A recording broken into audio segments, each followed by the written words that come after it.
Okay, there you go. All right, sorry about that.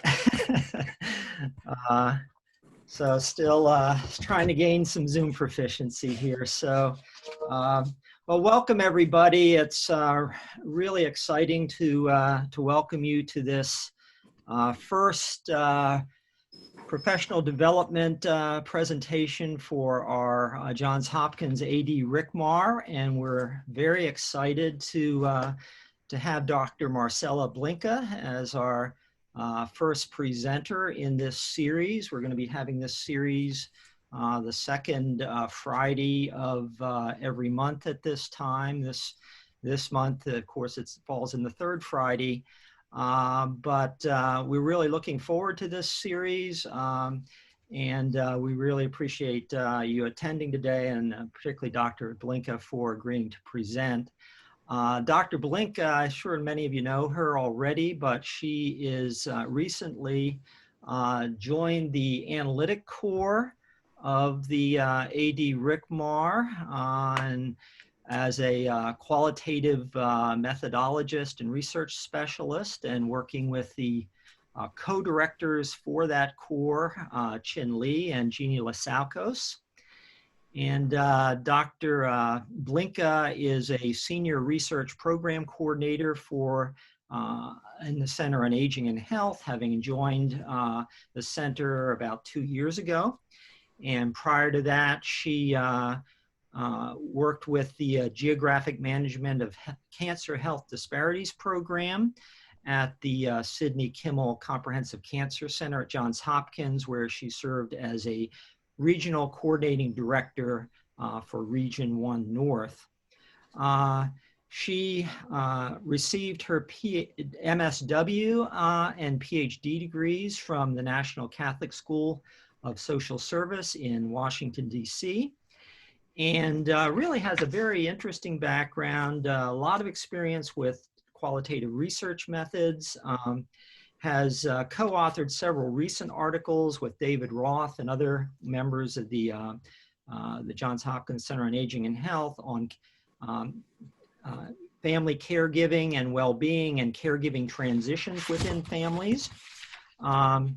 She's also has several studies ongoing with qualitative approaches, including one that she presented at the GSA meetings last year that involves an application for in-home frailty assessment, qualitative study using sensor-based mobile applications.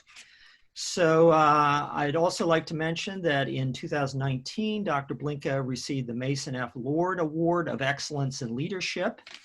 And we are very fortunate to have her here with us today. And Dr. Blinka, thanks again for coming. And I think you've got your slides already up, and we should get started then. And there'll should be plenty of time for questions and answers afterwards. We go to 2 o'clock today. Okay, thank you, George. Sure. Okay. Well, thank you for having me here today. You know, it is exciting to be here, and you know, and a little bit intimidating seeing seeing Joe Gallo being one of the participants that is such an expert in qualitative research. So this is really just going to be an overview of qualitative research design and analysis, and you know, oh, let me see. I don't have, there's nothing to disclose. And this is what what I'm hoping to get through today to present with you. You know, what are the reasons for conducting qualitative research? The different approaches that are most found in the literature, and the most common. Marcela, yeah? sorry, can you do the show mode? This is a presenter mode. Oh, okay. So do I go here and then, is that better? Yeah, that's right. Okay. Thank you. Okay, thank you. You know, I'm going to be talking about the most common use methods. Also, we will touch on data analysis and ethical issues involved with conducted qualitative research. some strategies for rigor, you know, and my favorite tips for doing it and things to think about. So why conduct qualitative research? You know, qualitative research really involves asking participants about their experiences of things that are, you know, that are of interest to you. You get to hear about their lives. You know, you will gain insights into specific things that, that, you know, that are of interest to you, but that are very intimate to that participant. And you try to see the world that somebody else's experiences through their eyes. It helps us understand complex problems and situations, and it also gives us multiple perspectives, you know, from different people. You know, it also tells us how people do things, you know, how it is that they go from point A to point B, and what are the things that they do and what they skip, what are the steps that they skip, and what are the things that, you know, how they do it. We also, you know, we like to hear people, we listen to them, how they describe things, how they see things. And we also focus on a specific phenomenon. So it gives us the opportunity to look at just one problem at a time. And sometimes that's difficult to do with quantitative research. It also helps us go deeper into what it is about that specific problem. And one of the things that is really important, that is dear to me in qualitative research, is that it allows you to explore topics that are emotionally charged. You know, something that someone in a survey may not be able to give you all the detail, you know, that will be needed for you to really reach a conclusion about that or to get closer to the truth. So here are approaches to qualitative research. And this is a table that it's not an exact copy of Creswell's table, but you know, I abstracted many of the elements from that table here. So most of the qualitative researchers will tell you that they do narrative, phenomenology, grounded theory, ethnography, and case study. I think that most of us are doing case study research. But just briefly, you know, I'm gonna tell you about these different approaches to qualitative research. They all have a slight different focus, and they all, you know, the unit of analysis is slightly different. The data collection sometimes are very similar, but the way that you use them, it's slightly different. So take, for instance, narrative analysis. You know, when you're exploring the life of one or more individuals, and you're going to be using interviews, and you're also going to be looking, and for some reason this is that, and you're going to use documents. You know, they're going to help tell a story and put a picture together for that study. Phenomenology is your understanding the essence of the experience that several individuals are going to share with you. You know, grounded theory is labor intensive. You know, Creswell says that you will be doing 20 to 60 interviews to develop a grounded theory. When I have read about grounded theory analysis, it takes people years to develop that, and they're collecting data from more than 60 people in order to develop that grounded theory. I don't know if you're familiar with Brené Brown, and you know, she spent 6 years, you know, to develop her theory. Ethnography, it's describing and interpreting a culture sharing group. If you think of Margaret Mead and how she embedded herself in the culture and studied, you know, Samoans, and I can't remember all the other groups that she studied, but that it's, I don't see any of us doing that here. And like I said, case study, oh, there we go. You know, we're developing an in-depth description and analysis of multiple cases. And it's an event, a program, or an activity, or more than one individual will be our unit of analysis. Most of us, like I said earlier, are doing case study, and we use interviews. We obviously also observe our participants, but I don't know if many of us are using documents and artifacts to, as part of that study. The most common research methods in qualitative research are in-depth interviews. In in-depth interviews, you are, there are several steps that you need to be able to do that. It's not just sitting and chatting with someone. I once heard someone say, well, you're just asking questions.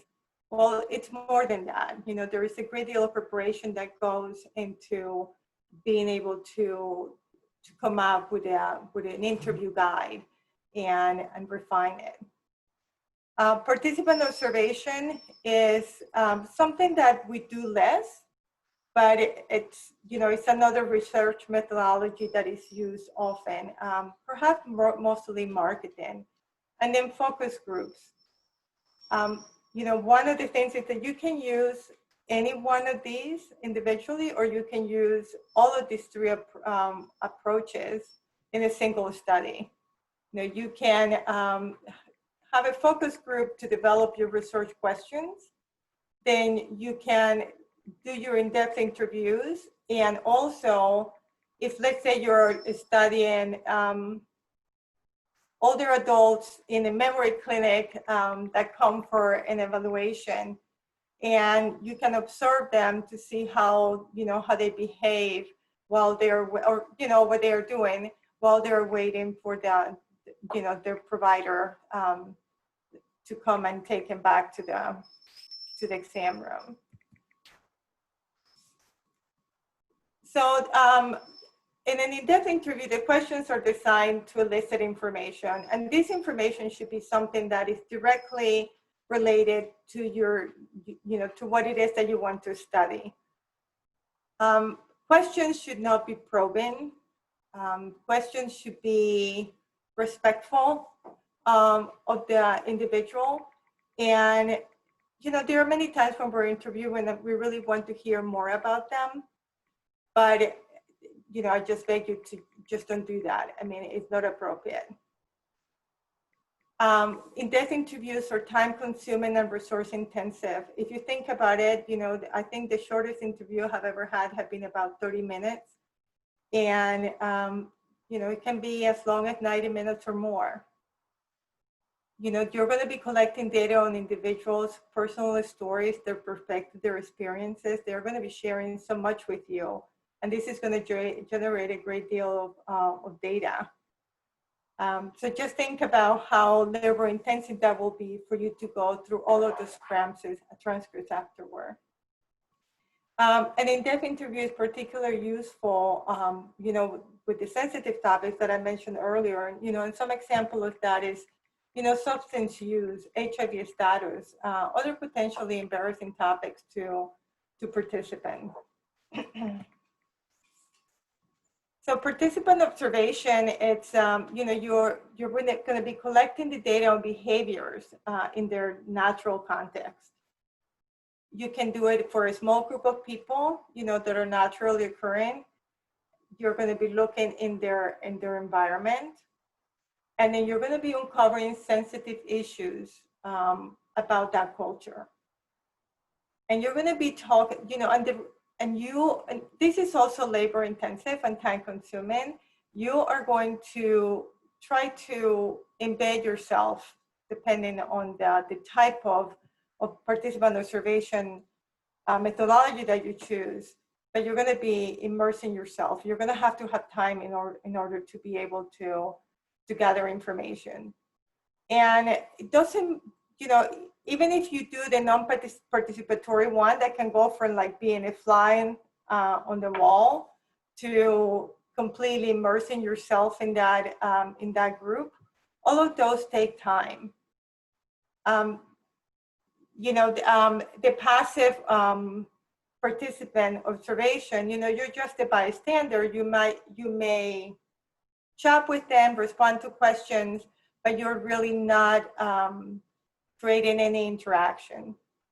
In the moderate participation, there is going to be some involvement in the part of the researcher with the study group, but you're going to maintain a balance between dipping in and dipping out of that group.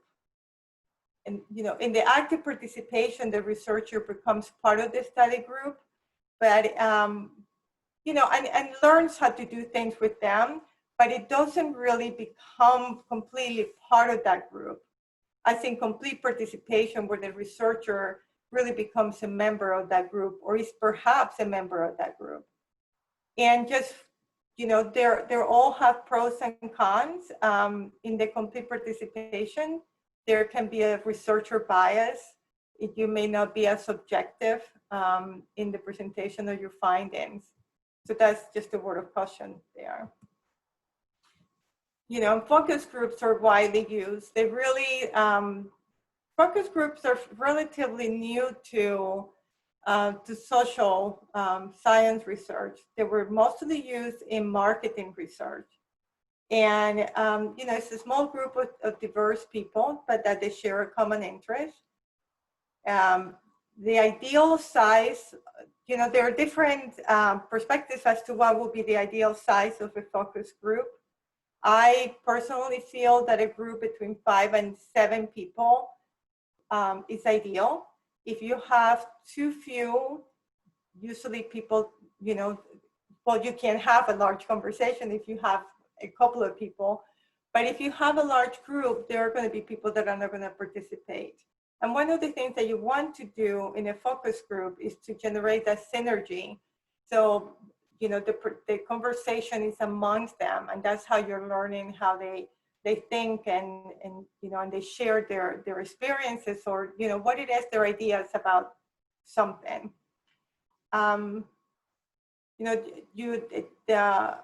The focus group should be conducted by someone that has some familiarity, or that is a trained moderator.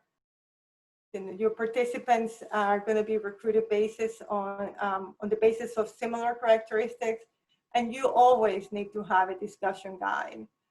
And it's different from in-depth interviews, because the insights that you're gathering, you're learning through the participant interaction. So there really should be little on the part of the researcher or the moderator. They shouldn't talk as much, I guess that's what I'm trying to say. So when we get to the data analysis, there are several software packages out there that you can choose from. I'm just using the ones that usually pop up the most. Atlas TI, NVivo, and Nudist. I have experience with Atlas TI and NVivo. I use Atlas TI for a number of years, and it can be buggy. And I have more recently started using NVivo, and I think that it's a more user-friendly. They're constantly updating their software packages. I noticed that they are looking to do more quantitative things without the software package. But NVivo, it's one that is also available to people at Hopkins, to researchers at Hopkins. If you have a seat in, or a folder in Safe Desktop, NVivo is one of the applications that are available to you to use. Another feature of software, qualitative data analysis software, is that it allows multi-user access to data. And once you really get familiar with how to use the data, it really is it's a nice way of discussing and sharing and working through your analysis with your colleagues. So part of once you get your interview done, you have your audio. The purest qualitative data analysts will tell you that, or researchers will tell you the self-transcription is generally the recommended way to go. You become more familiar with the data. you're able to fill in unclear passages that for someone that is transcribing that may not be able to do. You're able to add to your to your data trail, to your trail, your audit trail, by inserting explanations and clarifications while you are doing the transcription. You can also obtain feedback on yourself. You can hear yourself how you're asking a question, and if you're stumbling over something, then you're able to make adjustments in future interviews. But one of the things that I can tell you is that there is not enough money anybody can pay me to do transcriptions. It is extremely time consuming. Transcription services can turn something around in a couple of days, sometimes within 24 hours. The quality that the transcription services that I'm familiar with, it's generally good. One of the things that I recommend, though, is that when you're verifying, that you verify that transcript as soon as you receive it, and that you do it against the audio, especially if you have not done the interview yourself. And the reason I say that is because it is important to listen to the participants' voices. You're able to hear the nuances in their, in the way that they express themselves. You're able to pick up on emotions and the long pauses that will tell you something that it's hard for the transcribers to capture when they are transcribing. So coding, so when we're coding data, we're really trying to find the patterns that are in the data. And this is an iterative process. This is, you don't create a cookbook and you're done. This is time consuming.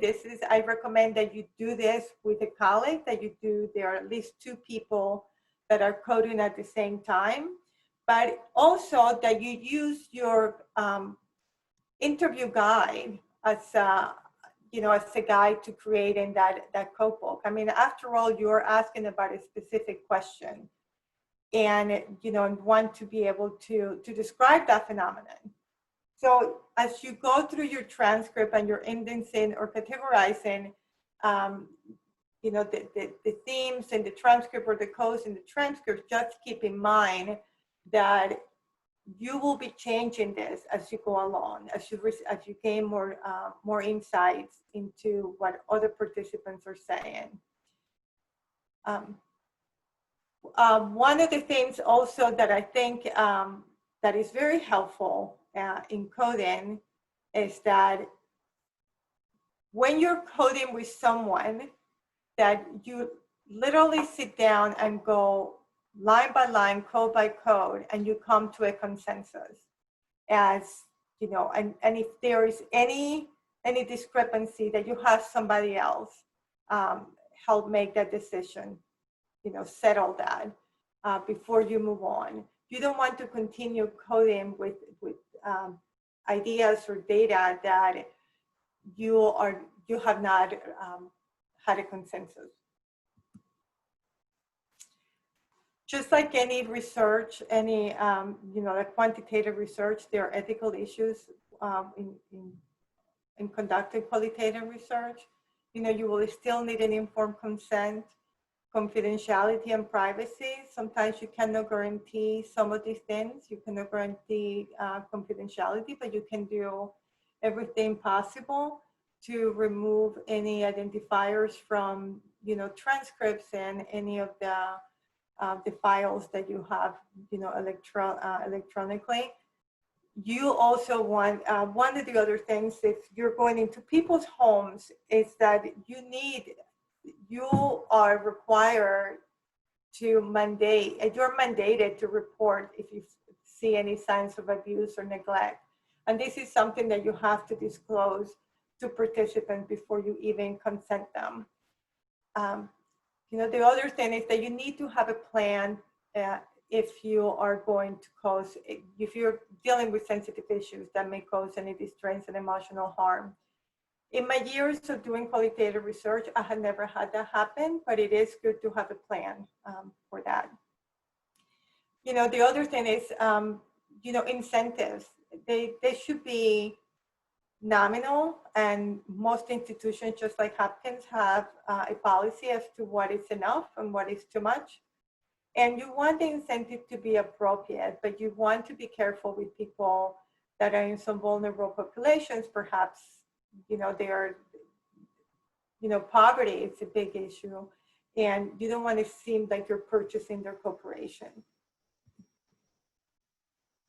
So rigor in qualitative research, Lincoln and Guba, and I'm gonna get this date wrong, but it was in the 80s, that they started talking about trustworthiness in qualitative research.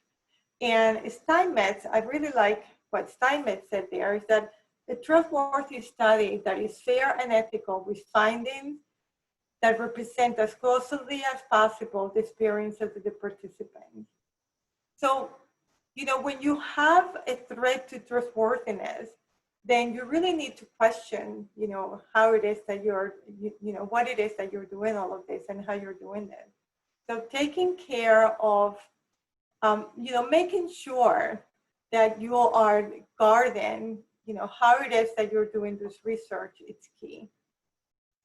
So, you know, the threat to trustworthiness, I am not going to go, you know, through those. Most of you have probably already, you know, you understand what reactivity, what researchers' violent responder bias are. But I do want to go over some of the strategies that these are more, I guess, more unique to qualitative research. So prolonged engagement, you know, with prolonged engagement, you want to spend as much time in the field in order to gain the trust of the participants, so they understand that you are there because you really want to learn something. You develop that rapport, and participants are going to be honest, and well, as honest as they can be, because you have to become a member. They recognize you as someone that is truly interested in them.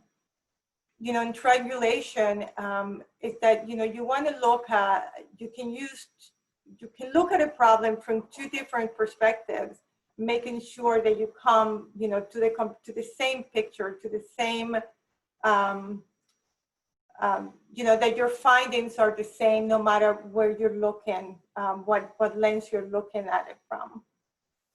Peer debriefing and support, it's one of my favorite ones, actually. I have participated in peer debriefing groups before, and it is a great way for a qualitative researcher to hone in their skills. You will, you know, you have a group of people that will let you know if you are being biased in your questioning. Sometimes we listen to audio, sometimes we just read transcripts, and we were able to critique, and this is all with the goal of making sure that we're helping that qualitative researcher be as neutral as possible in how they ask the questions. And then member check-in, I have done this, and there are some difficulties sometimes when people don't return their transcripts to you. But this is when you send your transcript to the participant and you say, I just want to make sure that we capture what it is that you wanted to tell us. You will need to have IRB approval in order to be able to do this, and it adds additional time and cost to your study. So a negative case analysis, it's another strategy for rigor. So where you're essentially playing devil's advocate on your study. And then, you know, you're when you're auditing and you're leaving a decision trail, you know, all those things are important. So anyone that comes behind you is able to see why you made a certain decision or how you got to that point. So practice steps for doing it. Okay, so, you know, budget for incentives. You know, we can't get together in person now, but if you were going to see someone, making sure that, you're there on time. If you have a focus group, make sure you provide some kind of refreshment to make sure that that is in your budget. Have an interview guide, become familiar with your questions. Make sure that you're only asking open-ended questions. Only ask one question at a time. Make sure that you are as neutral as you can be, and then there is no judgment. As you prepare follow-up questions, most of us prepare follow-up questions and have comments in our interview guides, but sometimes people just say some poignant things and you don't have a follow-up for that. So for me, these are some of the things that I ask participants. I will say, tell me more. It's amazing how much people will disclose when you say things like that, or when you say, how so? One that is particularly useful to me is when someone doesn't seem to understand what you're asking, or they don't have any idea or how to respond to a question, is that I will say, other participants have shared, when I ask them this question, they have shared this. And that usually gets them going. It gives them an idea, how to think differently about the question. And if at all possible, make sure, if you can, pilot the interview. Be attentive, be an attentive listener. Let the participant talk. Really as the interviewer, you should be doing very little talking. This is a big one. Be prepared and comfortable with emotions. As a social worker, and I was, trained, one of the things that we instinctively want to do as people is if someone starts to get upset or crying, we want to hug them. Well, what that tells them is that I want you to stop crying. So have tissues, when we see people in person again, have tissues, or, that people can grab if they want to, but just allow them to be and to share that with you. That is incredibly powerful when you have been able to create an atmosphere for that participant to be that vulnerable. Have at least 2 recording devices with you, budget for transcription services, and have a checklist, items to take to the interview or to have at the interview. And, there are a lot of pieces that have to happen when you're doing qualitative research. You have to have the interview guide, you have to have the recording, you have your schedule time. Then you have to download that interview, that audio. You have to submit it for transcription. It has to come back. All these pieces are hard to just keep in your mind. So a checklist is really important. So here are some things to think about, during the planning stage. Like a lot of times people say, how many participants are needed? Sometimes that's difficult to, to answer. I mean, there are different, there are lots of articles that have addressed this. And I know that for most of these pilot studies, you're limited by budget and time. Recruiting is hard, it's difficult sometimes. So, you recruit participants and you start recruiting participants when you reach saturation, There are people that say that you should do at least 2 interviews for participants if possible. That way you can hear and see if people are actually consistent in what they're sharing with you. How many study sites are needed? Well, that depends on the study that you're conducting. How much time is needed to complete the study? Again, everybody has a timeline. I don't know how many studies actually end within that timeline, but those are all questions to think about. Earlier I said pilot test the interview guide. Yes, it's, when you're so close to a subject, it's hard sometimes to see where the mistakes are. Provide participants incentives. When to start your data analysis? As early as possible. I really think that after you do the first couple of interviews and you start your data analysis in order to to improve your interview guide. You don't want to wait until you have interviewed 10 people to realize that some of the questions should have been asked in a different order, or that you should have added, you should have added another question or eliminated some of them.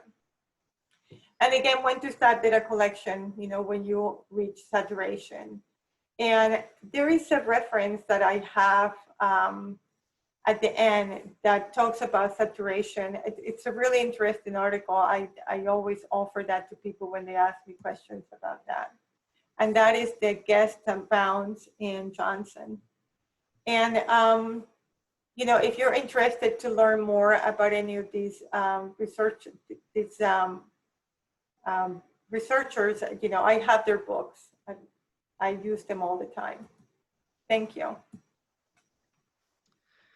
Well, thank you, Marcela, for a very clear and informative presentation. This is such a broad topical area. I know it's hard to boil it all down to one lecture, and certainly we could fill up a whole series of lectures on qualitative approaches. So thank you again. We have many of our scientists on the phone, on the call today, including our new third-year RICMAR scientists. And I know qualitative research methods come up a lot in terms of the different pilot projects. Many of the pilots are based on primarily qualitative methods. Some have a qualitative aspect about them, but there are, lots of questions that come up. And so we do have some time now for questions, and we've got some members of our executive committee on the call today as well. So at this point, I'd like to go ahead and open up the floor for any questions or comments that you may have. So actually, I have a couple of questions. Thank you so much, Marcela. So as I'm doing a qualitative study, and I've predominantly finished the interviews, but there are some, so we're finding some things, for example, in East Asian older adults. Often it's not just one caregiver. Typically it's a range, of course. And in this population specifically, children are often very closely involved, and really care can't be given without them because they are kind of cultural brokers and language brokers. And what I'd like to do is actually interview, recruit some children of caregivers who are very closely involved and interview them, include a few more participants like that. And so my question is, I know we're probably saturated in terms of the original group of people, but when you kind of pursue another line of maybe questioning or include a different kind of participant, how do you address this idea of saturation and know how many more you need to recruit? That article actually talks a little bit about that. And I will, I can send it to you. I have a PDF of it. Okay. So one of the things is that what they argue is that if you're looking at a phenomenon that it's really common among the three of them, but you're looking at different perspective, right? Because now you're looking at children. The number of codes that you're going to be able to add to that are so few, but it might be very important to what you're doing. Mm-hmm. So in terms of that, I mean, what would you budget and your timing allows? They are arguing that most of the codes that you find, you'd find within the first 15 to 20 interviews. Mm-hmm. That you don't gain much more by having all these volumes of data. The value added by doing additional interviews is so small that it's really not worth it. Mm-hmm. Okay. So I mean, I don't know your data necessarily, but I will start by trying to recruit 5 and see if you're really finding anything new there. Mm-hmm. I have also come across sometimes reviewers for qualitative articles who ask about the minority perspective. So often we think about I mean, it is qualitative, but we still kind of think about frequency and how often themes are mentioned. But I've gotten reviews sometimes that ask, what are the lesser themes or the themes that are less frequently mentioned, because those are valid as well. So I wonder if that applies or is relevant in this case. And the thing is, though, if only one person mentioned it, is it really a theme? But I'm not saying that it's not valid for that participant. I think it's important. I can send you a few articles that I have on that. I can definitely, I can send that to you this weekend. I can do that. But, creating a table, your code book will help you a lot with that, creating separate code books for the different people that you have. And what I usually do is I do an Excel spreadsheet for the code book, and I have different pages for that. I have the different types of participants separated that way, and then see where the overlap is. Okay, thanks very much. You're welcome. Okay, do we have any some other questions? Marcela, this is Roland. Thank you for a great presentation. I just have a request. Could you send those articles to all of us so we can put them in the repository, please? Yes. Thank you. Of course. Thank Okay. Marcela, it's Cheney. Hi, thank you for your presentation. I'm not conducting qualitative interviews, but I have some open-ended questions on my survey that I'm doing. I just wanted to get your take on sort of the software that you spoke to. So like, I've never used Atlas, but I've used NVivo. It's been years since I've used it. So I'm just curious around if you have any experience sort of moving open-ended answers over to those type of software and sort of pulling out themes that way. I'm actually doing a qualitative analysis now for the caregiving transition study, where participants were asked one question at the end, a qualitative question at the end. And what we did was we just abstracted those in the responses, the participant responses, along with, some demographics, abstracted them to a Word file. So because how many questions do you have, Cheney?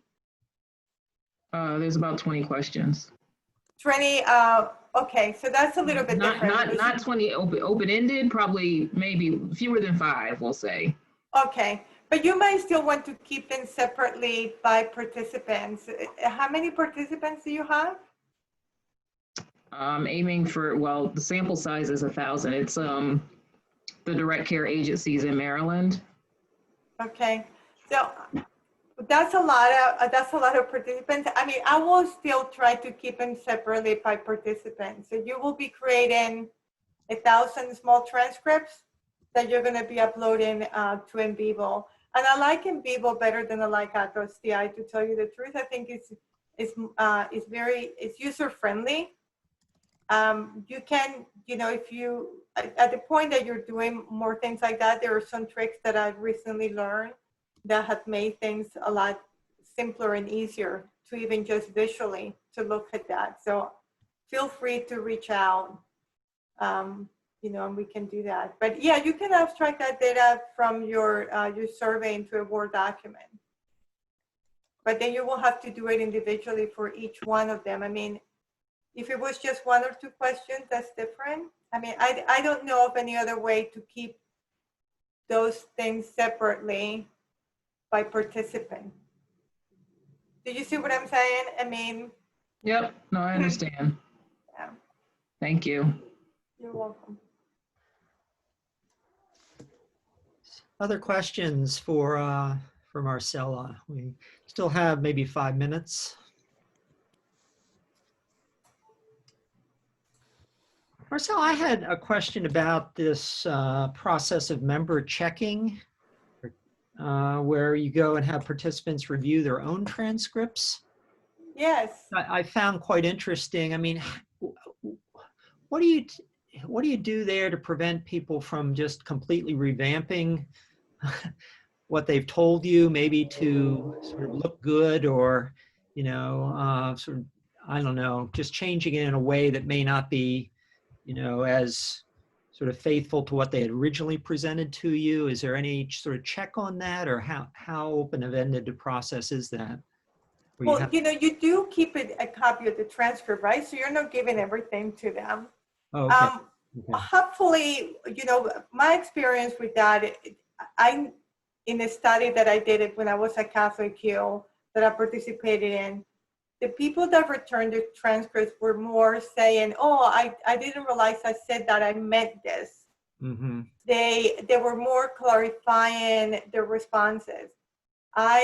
We didn't see anyone that was changing their responses to make themselves look in a better light. Okay. Yeah. It comes to a matter of trust, which is inherent in qualitative and conducting qualitative research. The people are telling you how they feel at that moment. You're only capturing their perspective, their feelings in that moment. It may change a week from now, 10 days from now. Right. But just giving them that opportunity to do that, you're changing the power balance there. You're giving a lot of power to that participant, and in doing so, they're going to be sharing a lot more with you. You're creating that. What's the word I'm thinking? It's not comfort, but sorry, I just can't think of the word. Trusting. They're going to be trusting you more, that you're really trying to understand and get some answers. In the case that we were doing, to get some answers to the problems that we're having, and it's going to inform more what you're going to present. When you present your results. Great. Okay. Well, we're just about at the end here. Any final thoughts or comments that anyone wants to make? Roland, Carrie, did you have a question? Yeah. Oh, I had a quick question, Marcel. Was if any guidance in terms of thinking about who to pick as a coder, besides just who's available and willing, if there's anything they can think about? The reality is usually who's available and willing. I don't think that it's necessary that it has to be someone that is so versed in the subject matter. I think that, you want someone that that is creative. I really think that creativity is a big part of qualitative research. You have to be able to think outside the box and to, think about people's responses creatively also, in a way. How do you link things together? How do you make those connections? Having said that, you can teach someone how to do that.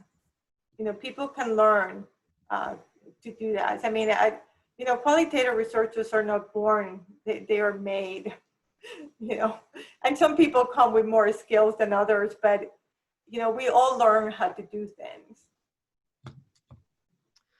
Okay, well, thank you again, Marcel. It was a really nice presentation, and we're really delighted to have you as part of the AD Rickmar Center. And I wanted to thank all of you for attending today, particularly our Rickmar scientists, and I want to especially welcome Carrie and Monka and Cheney as new Rickmar scientists, as well as our returning scientists. And and also the executive board members who attended today. Want to thank them. Just in terms of preview of upcoming events, next month, November 13th, Friday the 13th, we are going to have our meet and greet for the scientists, and you all get a chance to interact as a group and present a little bit about yourself and about your work, and we're certainly looking forward to that. And then on December 11th, again a Friday, we are going to have a presentation on grant writing and rewriting, as the case may be, and also biosketch preparation and how to put together a good NIH biosketch. And Marilyn Albert, who co-leads our research education component, will be presenting on those topics on December 11th. And then we'll have lots more coming up in 2021, so stay tuned for that. So thank you again, everyone. We'll make this recording available, post it on our website, and hopefully, we will be able to see you back here next month. So take good care and stay safe and have a great weekend. Bye-bye. Thank you, everyone. Bye. Bye.